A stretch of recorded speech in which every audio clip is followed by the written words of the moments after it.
In attack iri kuitwa kuna Mini Baloi, the wife of VP Constantino Chiwenga, iri kutoshamisa veruzhinji panguva ino kuri kuonekwa kunzi VP Constantino Chiwenga is receiving support from his wife.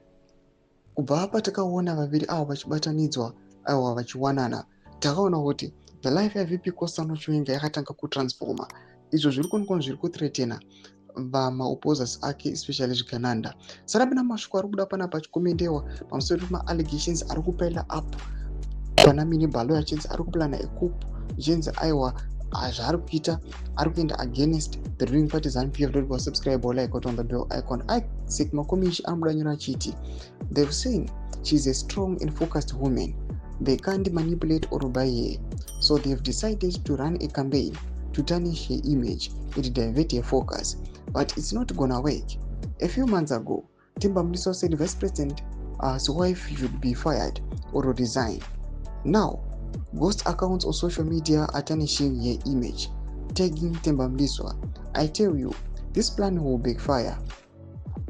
Now muma streets ose zvazara kuti mukazi uyo ari kuvengerwa kumira nemurume wake. Unenge wati let's tarnish her image, then wotoita kuti awedzere kudiwa nevanhu.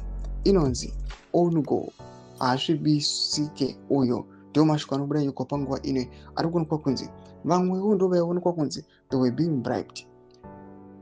Panguva ino kuri kuonekwa kunzi Mini Baloi, the current wife of VP Constantino Chiwenga, vari kuzama by all means kuda kumupa mari nezvimwe zvakadaro, but ari kuonekwa kunzi ari kuramba ari stick to his husband, the vice president. Madevelopments ari kuonekwa kunzi ari kuthreatena, ari kustressa, ari kustraina zvigananda panguva ino zvichionekwa kunzi Mini Baloi ari kuonekwa kunzi she is unconvincible.